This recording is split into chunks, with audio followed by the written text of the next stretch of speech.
A primeira vez que tive a oportunidade de ver esse espírito, eu me encontrava na infância. Tratava-se de um jato de luz. Por isso mesmo, apresentava-se-me informe. Eu escutava uma voz melodiosa que me animava nos dias tormentosos da infância.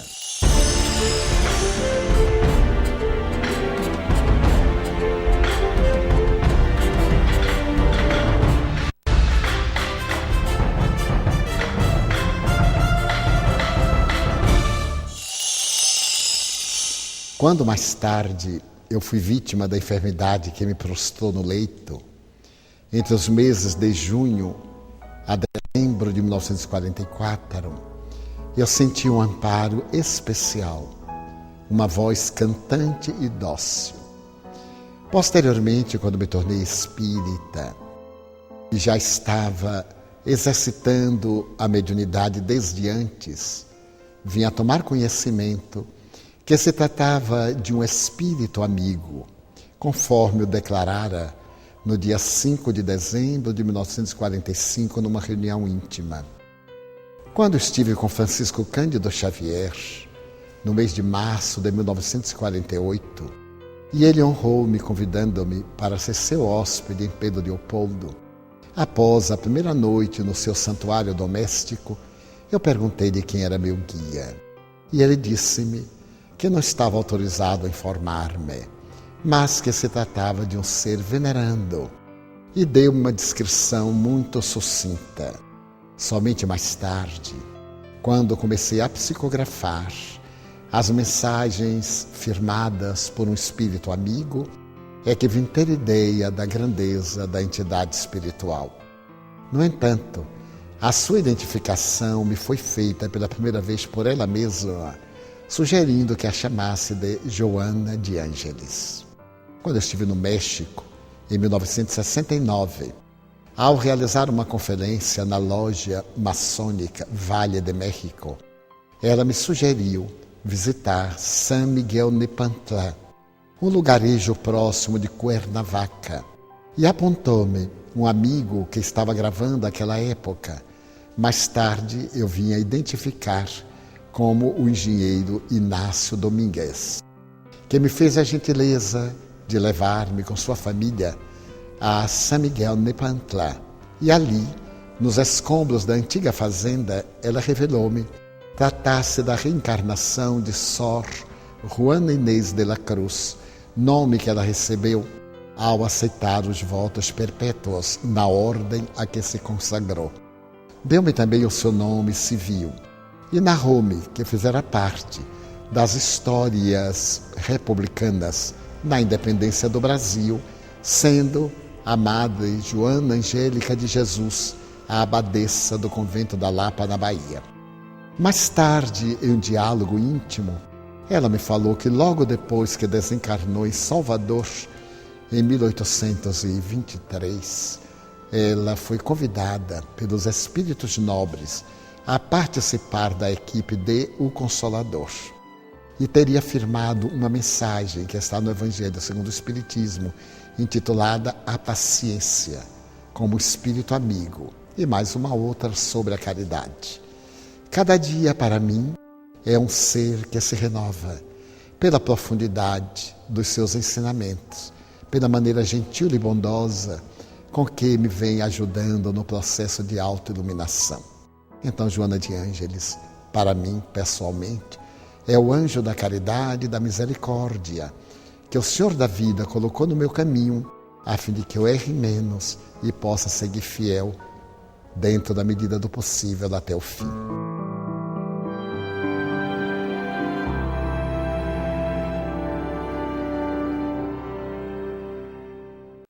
Ela informou-me que, logo depois da morte de Jesus, no período dos testemunhos, nós nos conhecêramos. No entanto, aquele filho que desencarna com ela identificou como uma pessoa que nos é muito querida. Os nossos vínculos, portanto, têm início aí, por volta do ano 56, 57 da nossa era. E posteriormente, nos dias de Francisco de Assis, novamente esses vínculos estreitaram-se. Tivemos vários encontros e reencontros através da história, mas foi sob o sol de Assis que, em verdade, eu teria restaurado o compromisso de servir Jesus. Nos séculos que prosseguiram, nos dias terríveis da Inquisição e mais tarde na história da França, voltamos a encontrar-nos, particularmente no século XVII. A partir de então, os nossos vínculos foram espirituais. Ela estava no mundo espiritual, eu me encontrava na terra e vice-versa.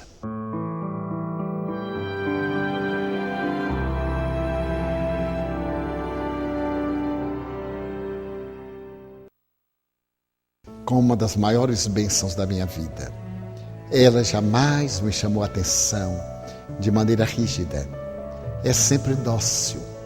Invariavelmente, quando eu me equivoco, o que acontece sempre, ela me narra um fato semelhante para que eu tire a conclusão. Ou então ela escreve uma mensagem. No ano de 1962, eu passei por uma grande prova que se prolonga, de certo modo, até hoje nas suas consequências. Naquela época, as dores foram tantas que eu emagreci 15 quilos em 40 dias. E surgiu uma dor de cabeça que eu mal podia colocar o pé no chão, já que me abalava. Tendo que trabalhar, eu era funcionário público, trabalhava no Instituto de Previdência e Assistência dos Servidores do Estado, uma autarquia federal. Certo dia, que eu considero o clímax, ela apareceu-me como de costume, como se não tivesse conhecimento. Então eu lhe disse: a senhora tem escrito para tantos. Eu tenho experimentado dores tão cruéis. E a senhora ainda não me deu uma mensagem. Eu gostaria tanto que a senhora me falasse, me desse uma mensagem pessoal. Ela sorriu generosa e disse: meu filho, eu sempre escrevo na segunda pessoa do singular. Tu, ti. É para ti que eu escrevo. Se tu desejas alguma mensagem, lê aquelas que eu tenho escrito. Ainda não havíamos publicado nenhum livro. Eu houvera publicado algumas mensagens, nunca mais do que 20. Na revista Reformador, em alguns periódicos, algumas esparsas. E então, ela, percebendo o meu sofrimento, ela me disse o seguinte: havia uma fonte em uma floresta. Esta fonte não tinha minadouros muito fortes. E certo dia a fonte teve um sonho. Que bom seria se eu pudesse crescer até a borda, para que os pássaros bebessem em mim, os animais sorvessem e, quem sabe, algum viajante sedento também pudesse nutrir-se, dessedentando-se. Deus ouviu, choveu, a fonte cresceu e veio até a borda. Os animais começaram a usá-la, as aves e alguns viandantes. A fonte ficou tão entusiasmada que disse: que bom seria se eu me transformasse num córrego, num regato. Eu iria irrigar as raízes das árvores e abençoar terras áridas. E Deus, por misericórdia, permitiu, através da chuva, que a fonte transbordasse, dando origem a um regato. E quando o regato começou a lamber as raízes de árvores ressequidas, que agora renovavam-se, entusiasmou-se e disse: eu gostaria tanto de ser um rio para alcançar o mar. E Deus, que é sempre a generosidade absoluta, fez que chovesse. O regato cresceu, as águas avolumaram-se, aproveitando a sinuosidade do solo e as diferenças de níveis, o regato transformou-se num rio. Repentinamente, ele entrou por uma garganta que não tinha saída. Havia muitos escolhos, pedras, paus, e o rio ficou próximo do mar, mas não o alcançou. E começou a dizer: meu Deus, eu gostaria tanto de chegar ao mar, mas tantos impedimentos. Então Deus, que é todo misericórdia, fez que chovesse. E o rio continuou crescendo, crescendo, até que um dia ele vai transpor o obstáculo maior e vai diretamente ao oceano. Assim é a tua história. Se tu pretendes o oceano divino, que nenhum impedimento te dificulte a marcha. Permanece. Se há escolhos, se há impedimentos e obstáculos, silencia, cresce na vertical. E um dia tu transporás esses obstáculos, porque o oceano do amor divino é a fatalidade que nos aguarda.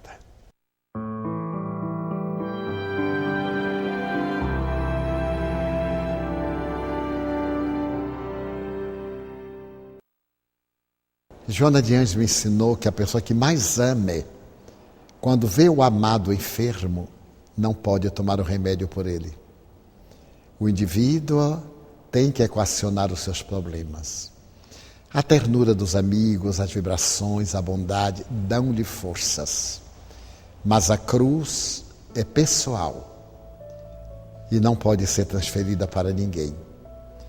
Quando Jesus aceitou a ajuda do homem da Cirineia, ele nos deu o exemplo da solidariedade. Nós deveremos ajudar o nosso próximo quando carrega a sua cruz. Mas aquele que a tem deve manter a consciência de que a cruz lhe pertence. Nunca tendo essa conduta de espalhar as suas mágoas, as suas tristezas, fazer que os outros participem. E como eu abracei a doutrina espírita, aprendi que a proposta do espiritismo é a mensagem da saúde integral, do bem-estar, da alegria comedida. Sejam quais forem as aflições que me digam respeito, eu procuro viver as alegrias do Evangelho. Foi essa grande lição que eu aprendi nestes 81 anos de vida.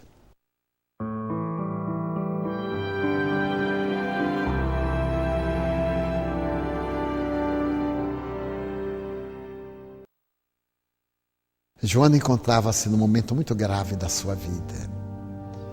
Havia nela o vazio existencial. O companheiro obedecia aos padrões da época do machismo. Tinha a sua vida paralela, o que para ela, uma dama do patriciado romano, constituiu uma grande aflição. Ela ouviu Jesus nas pregações do lago e um dia ela optou por manter um contato mais próximo e foi dialogar com ele. Jesus lhe havia preenchido os escaninhos da alma de tal forma que ela estava disposta a renunciar a tudo para segui-lo. E Jesus deu-lhe a grande lição de que o Evangelho é um instrumento. Amá-lo não significa deixar os outros pelo caminho. Temos que o amar na pessoa do nosso próximo. Temos que o amar junto àqueles que estão conosco, que constituem os nossos irmãos da família universal. Quando então ele pede que ela seja fiel à cruz, que o ame, apesar dos delitos que ele comete a cada momento. Porque dia chega que todo aquele que ama a verdade é convidado a dar o testemunho de uma ou de outra forma, de acordo com o que aconteceu com ela própria.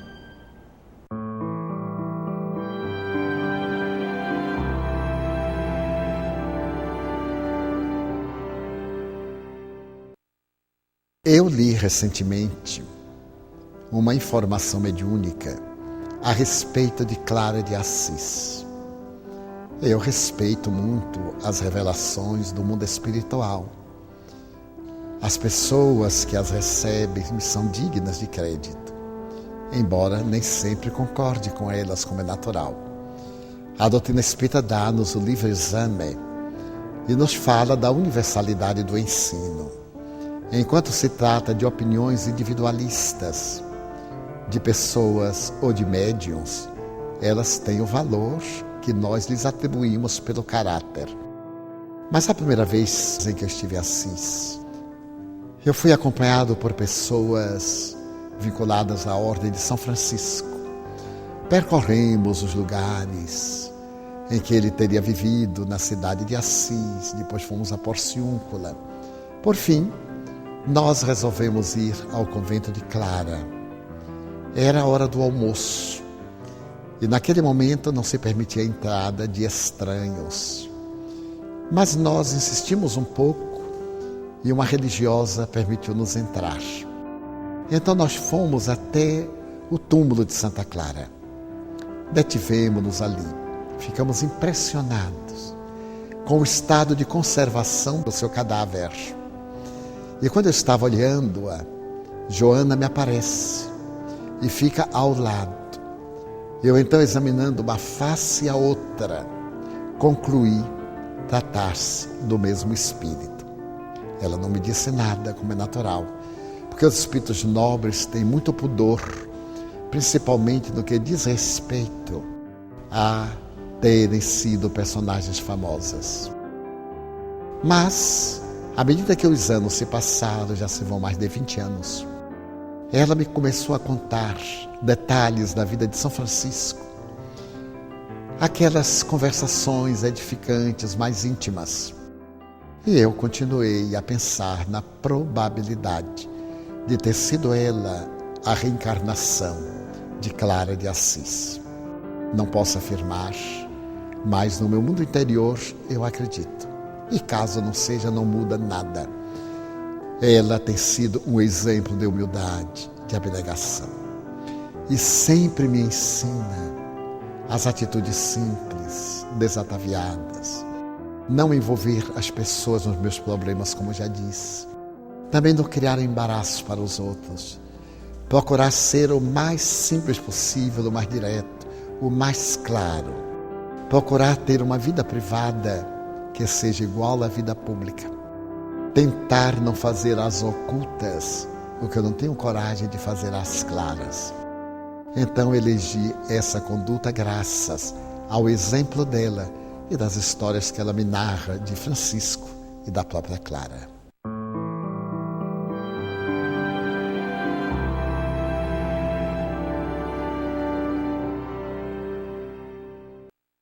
Muitos amigos me dizem que a leitura dos livros de Joana é uma leitura pesada e que ela escreve de uma maneira clássica que não seria de fácil absorção. Confesso que não concordo, porque quando eu lia as obras ditadas pelo Espírito Emmanuel ao venerando médium e apóstolo Francisco Cândido Xavier, a linguagem escorreita, a apresentação dos temas de uma maneira muito bela. Posso afirmar, embora não seja uma pessoa que tenha cultura suficiente, ser Emmanuel um purista da língua portuguesa. Joana de Ângeles também o é.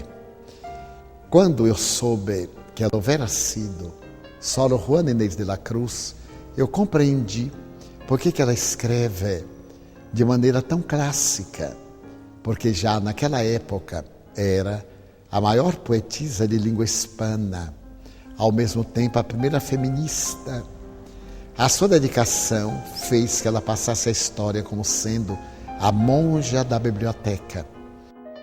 Quando ela foi censurada por um religioso que se ocultou em pseudônimo feminino, como Madre Filoteca, ela respondeu que a mulher devia ter cultura, principalmente das doutrinas.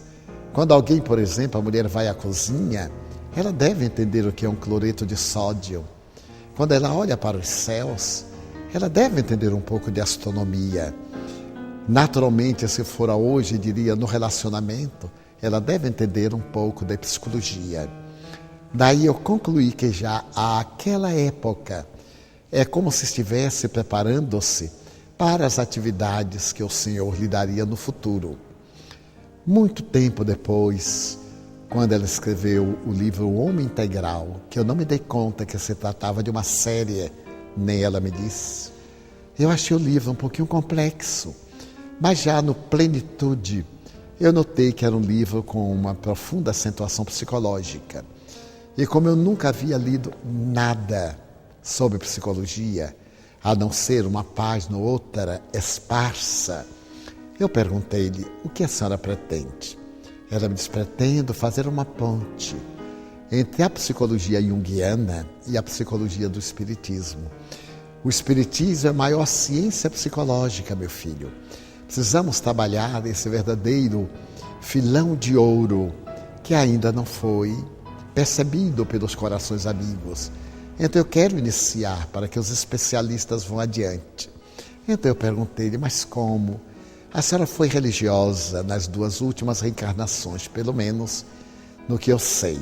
Como a senhora vai tratar de temas tão delicados de psicologia, principalmente do fim do século XIX para o século XX, se a senhora não estava encarnada?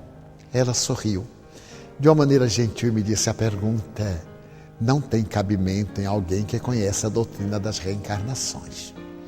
Note bem, não é necessário que eu tivesse estudado psicologia na Terra.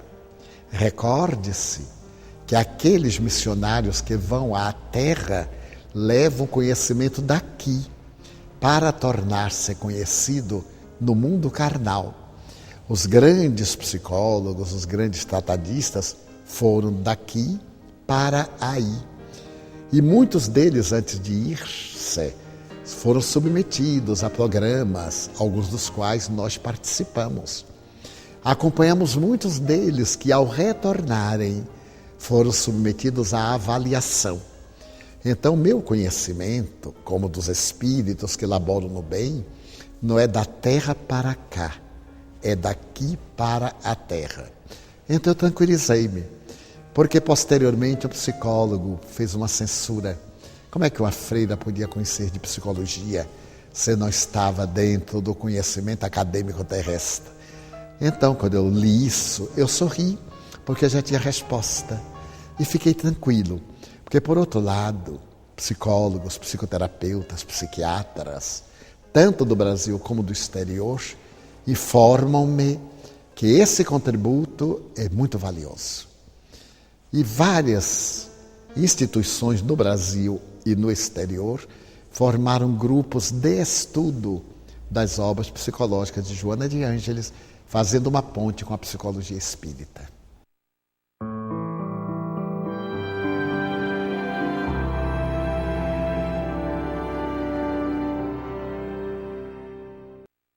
Quando ela me informou que eu houvera sido a abadesa, eu fiquei muito sensibilizado, porque eu conhecia da história do Brasil e da Bahia, eu sou baiano de Feira de Santana, o lance.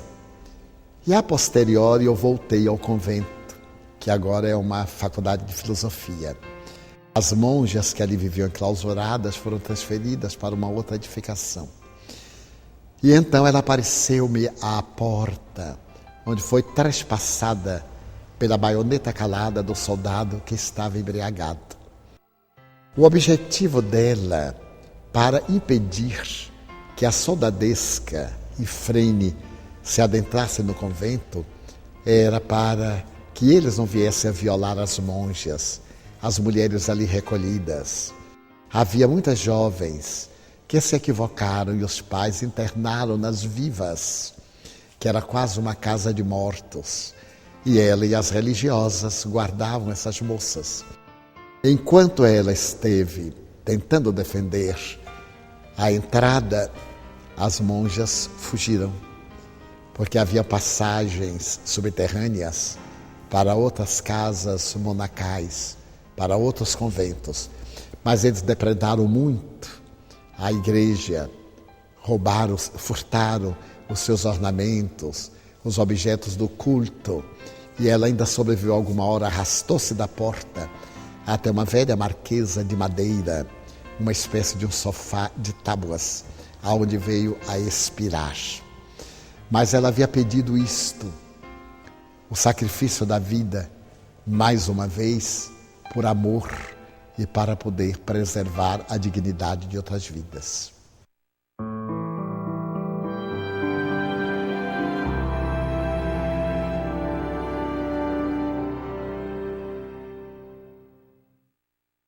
Eu acredito que ela teve um papel de colaboradora com a grande equipe do Espírito de Verdade. porque a legião dos espíritos que fez parte do Consolador e prossegue é muito grande.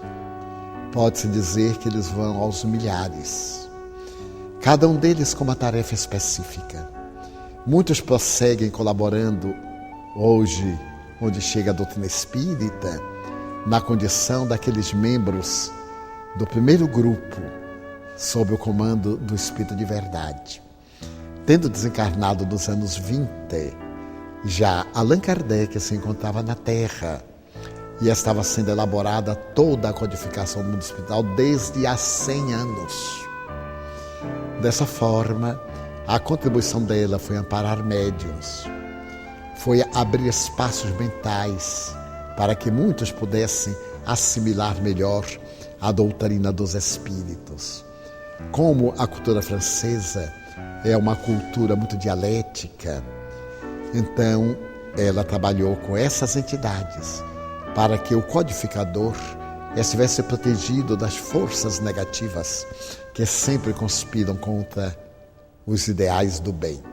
Não foi um papel de alto destaque, pelo que me consta, mas de uma colaboradora membro da equipe do Consolador.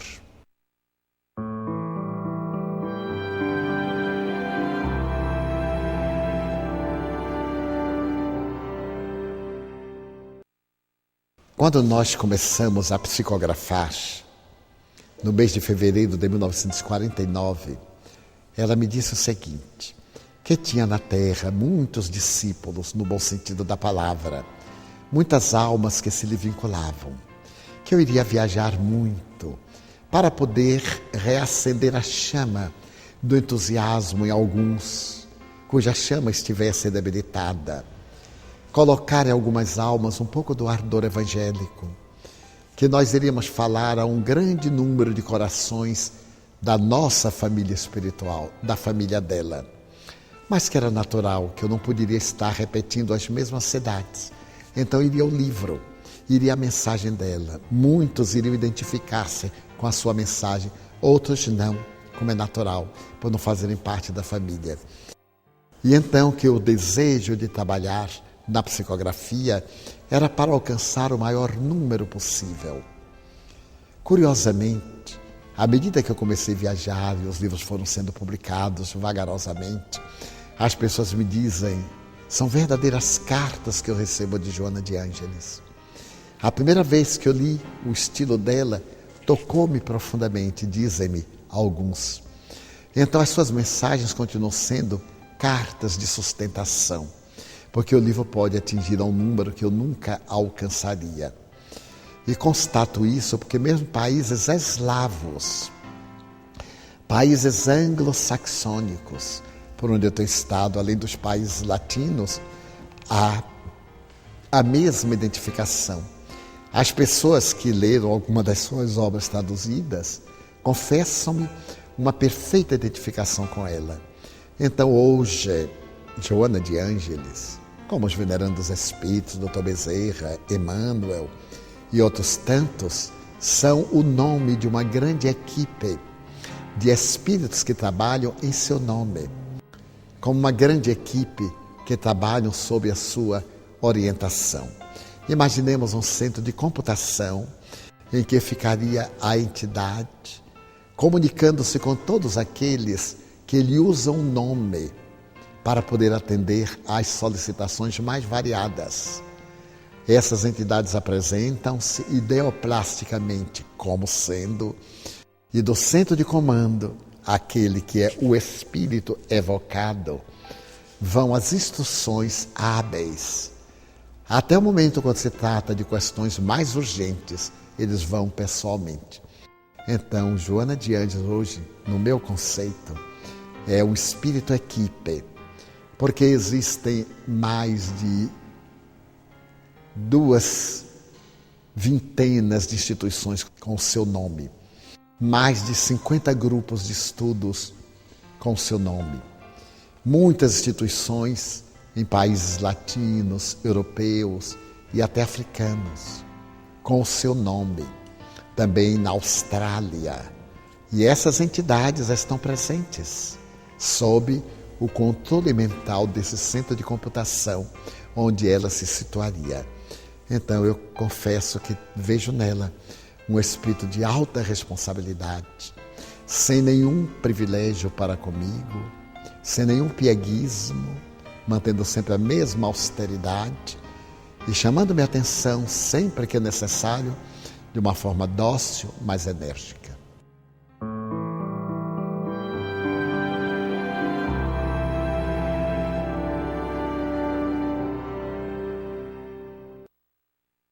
Diz-me que está na programação elaborada, logo depois que eu desencarne, ela terminando essa tarefa assumida em relação à minha atual existência, ela estará reencarnando, isto mais ou menos a partir do ano 2015, com um grupo de entidades, conforme vem acontecendo agora, as entidades nobres, os espíritos espíritas, conforme Dr. Bezerra os designa, estão reencarnando-se para poder apressar o momento da grande transição. Porque o fato de serem espíritos não implica, como sabemos, que sejam conhecedores da revelação espírita e tenham seus atavismos. Esta nova geração que está vivendo o espiritismo tanto na Terra como no além, vai reencarnar-se em uma função profundamente identificada com a nova era, em que o futuro das religiões, como disse Allan Kardec, está nos alicerces do Espiritismo. E é muito curioso que tenho encontrado companheiros que não somente laboram aqui na Terra, sob a inspiração de outras entidades, seus guias espirituais, mas também com afinidade para com ela, e que em desdobramentos parciais pelo sono fisiológico, nos encontramos no além, assistimos aulas e cursos para podermos trazer essas informações no inconsciente, a fim de que ela e os espíritos encarregados de divulgar o espiritismo com seriedade, embora de uma maneira jovial, com profundidade, para a construção da nova era, todos esses estamos vinculados e identificamos-nos. Muitos deles me falam dos seus encontros no além, e sem que eu lhes haja dito nada, posso confirmar porque recordo-me de alguns deles. E também muitos que estão na seara, hoje no movimento até internacional, fazem parte dessa equipe que ela e outros benfeitores administram dentro de um plano muito bem urdido, em que a equipe do além, em perfeita e uníssona concordância, trabalha como se fosse uma sinfonia, cada um específico numa área dentro de um conjunto sinfônico.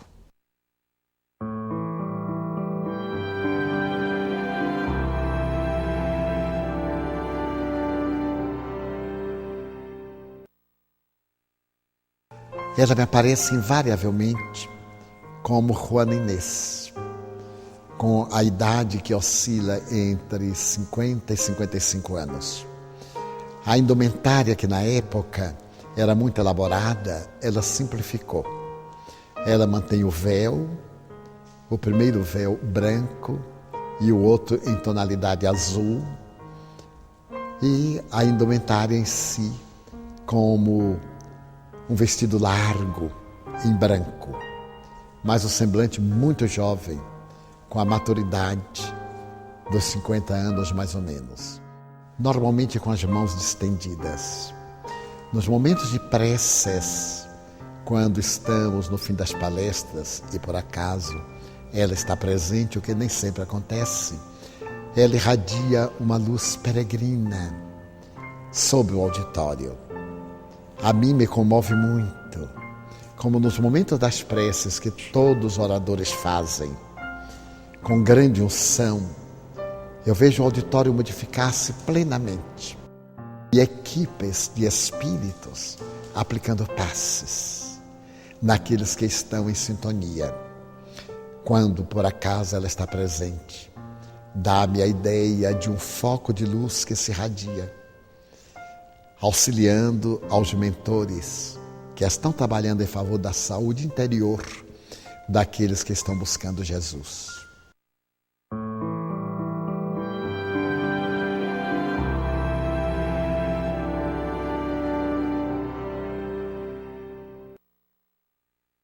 uma bênção que reconheço não merecer. Há alguns anos estávamos psicografando o livro e, ao terminar, ela deu o título de Garimpo de Amor. Então eu lhe falei muito emocionado: mas minha irmã, a senhora já escreveu mais de 100 mensagens sobre o amor. Eu as leio e são todas diferentes. Convergem para o fulcro da proposta de Jesus. Como é possível na sua mente elaborar dentro do mesmo tema tantas angulações? Ela sorriu gentil e me disse: meu filho, estamos apenas começando. O amor é tão abrangente, é tão grandioso, que estamos apenas começando. Então, psicografá-la é uma alegria inefável, principalmente quando se trata das mensagens especulares ou em outros idiomas. Eu me recordo da primeira mensagem que eu psicografei em alemão. Foi muito curioso porque nós estávamos numa reunião íntima em uma cidadezinha perto de Colônia.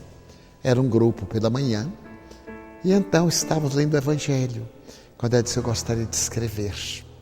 Eu pedi papel aos amigos e fiz o transe. Eu perco a consciência durante o transe. Ela escreveu. Quando eu voltei ao normal que eu li, eu tive um choque. Eu digo: meu Deus, o que será? Porque ela tinha escrito num alemão antigo. Então eu pedi ao tradutor que lesse. O jovem Túlio. Ele leu entusiasmado. Eu perguntei-lhe que não falasse ainda se estava certo. Ele disse que sim. Então eu senti uma emoção incomum, porque mais tarde ela escreveu para um dos maiores arquitetos da Europa, o senhor André Studer, que estava elaborando um livro que ninguém sabia, só ele e a mulher. Eu estava em Salvador quando ela me pediu para escrever e mandar para ele.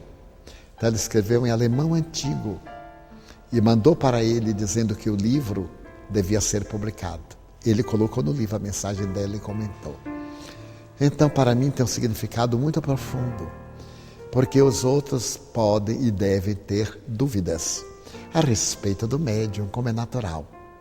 Mas isso me dá uma grande tranquilidade de eu não ter dúvida, pelos fatos que se repetem, porque ela já psicografou em árabe, trouxe espíritos a psicografar em italiano várias vezes, em inglês a especular 5 vezes, em francês, em alemão, em espanhol. Para mim, que sou uma pessoa inculta, eu posso dizer como Leon Denis, sou um autodidata, com pouco tempo, pouquíssimo tempo para ler. Mas ela me pede para não deixar de ler a codificação. Diariamente eu leio a codificação espírita. Meia hora, pelo menos, eu me detenho na codificação, para estar informado e iluminado pelo nosso inesquecível codificador e os espíritos que vieram trazer a revelação. Então, ser médium de um espírito como Joana de Ângeles, austera e nobre, para mim, repito, é uma bênção que reconheço não merecer.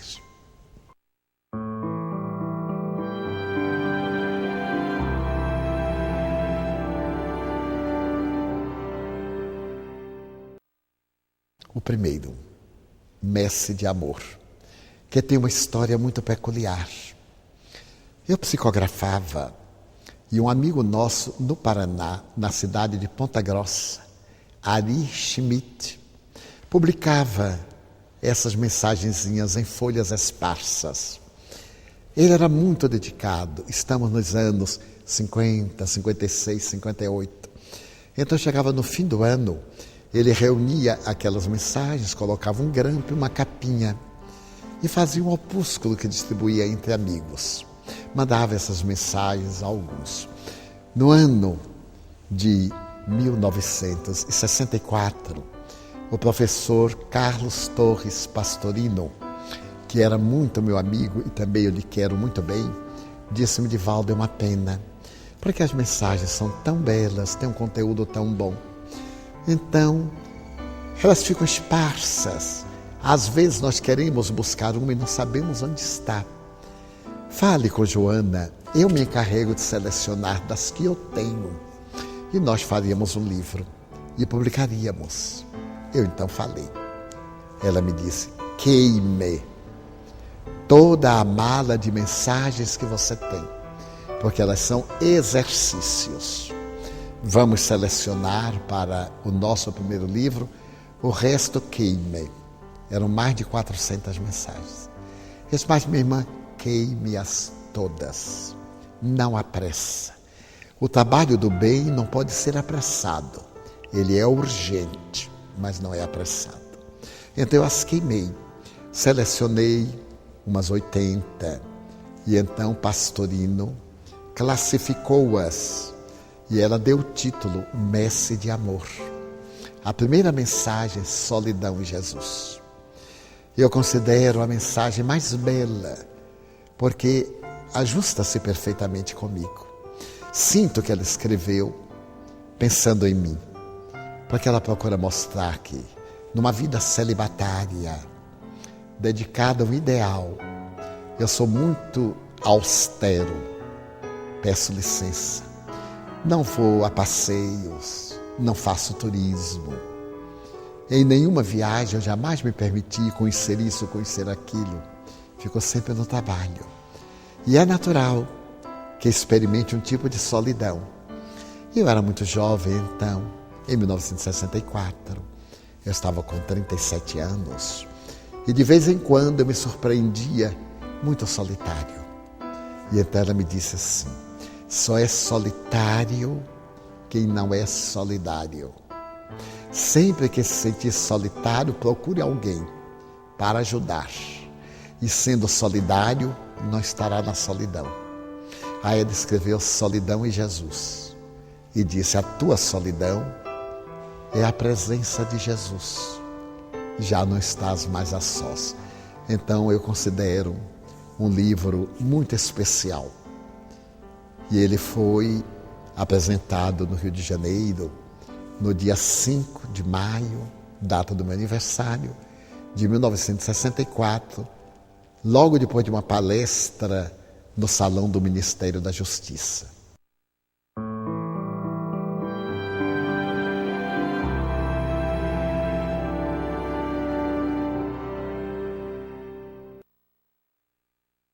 Quando eu me dei conta que se tratava de uma série, eu pedi a um psiquiatra muito amigo para que ele lesse um dos livros antes de trazer ao público. Se estava certo, eu sabia os nomes, por exemplo, de Jung, de fulano, de Beltrano, sabia os nomes, mas não lhes conhecia a obra. Então eu pedi para que esses amigos lessem. Um amigo argentino, psiquiatra, depois uma amiga psicóloga aqui do Rio de Janeiro, Isabela Spranger. E eles foram unânimes em dizer-me que era a melhor psicologia que haviam lido. Porque era psicologia com alma. Ao invés de colocar tudo na psique, dentro do conceito tradicional de alma em grego, levava ao espírito imortal. E então eles passaram a ler com verdadeiro fervor essas obras. E posteriormente, quando o nosso confrade Geraldo Campetti fez um estudo de todas as obras e elaborou 2 livros a respeito das mesmas, eu concluí quanto à sua qualidade.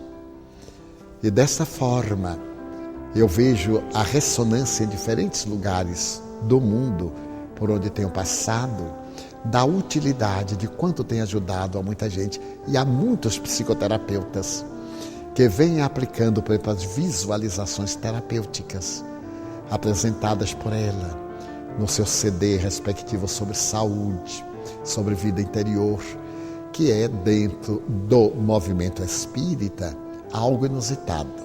Nós sempre temos o pudor de dizer que não se trata de espiritismo. Trata-se de uma proposta espírita, objetivando a saúde e o bem-estar, mas para que não se traga isso das visualizações para a instituição espírita. Da mesma forma que nós iremos trazer cromoterapia, regressão de memória e existências passadas, cristalterapia, etc. É uma terapêutica, mas o resultado das pessoas que se beneficiaram com essa contribuição, confesso que vai além de milhares.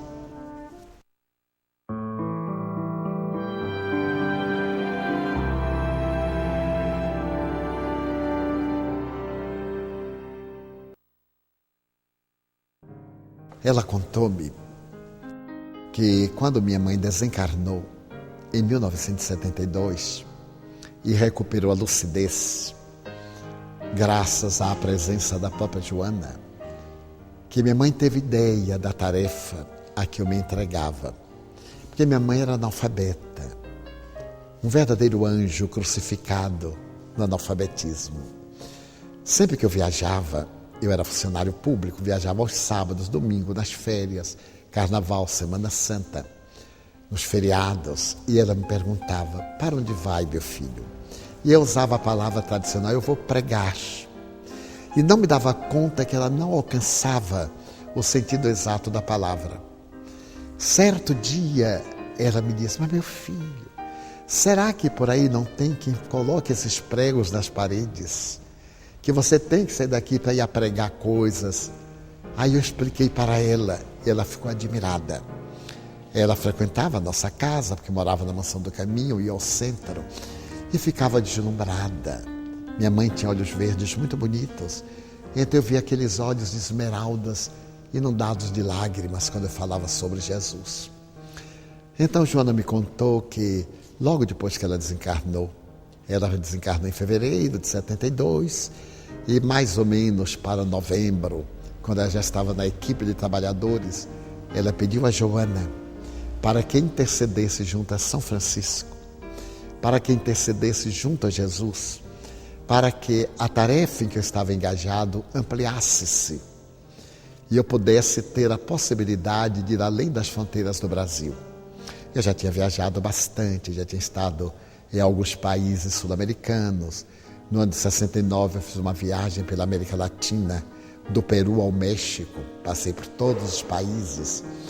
Mas ela então pediu para que a tarefa fosse mais ampliada e se comprometia de estar sempre ao lado. Então ela voltou ao passado, aos valores do passado que foram bloqueados durante a última existência. E então Joana de Ângeles solicitou sim a São Francisco para que ele solicitasse ao Senhor da vida que me desse esta honra, esta oportunidade, porque eu sou uma pessoa que não fala nenhum idioma, além do português, com alguma dificuldade. Sempre viajei a sós, era uma temeridade, com salário modesto, pegando aviões aqui e ali, hospedando-me em lugares muito simples e alguns perigosos pela América Latina, sem recursos para lanches nem merendas. Então foi assim, um trabalho de muita austeridade.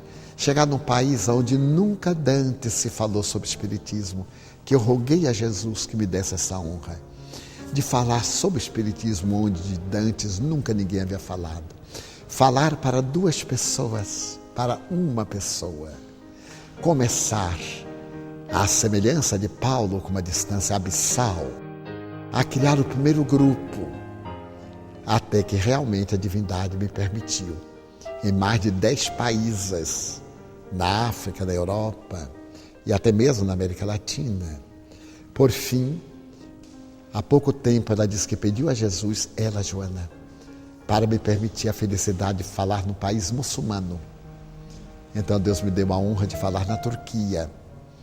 Pude falar realmente para um grande público, em um grupo de pessoas estudiosas de filosofia, que esse grupo ficou fascinado pelo espiritismo. Estou convidado a retornar e, se tiver vida física, no próximo ano estaremos retornando e iniciando em outros países dos Balcãs, onde, que se saiba, nunca se falou em espiritismo. Então isso tem um patrocínio de Joana de Ângeles, atendendo ao apelo de minha mãe.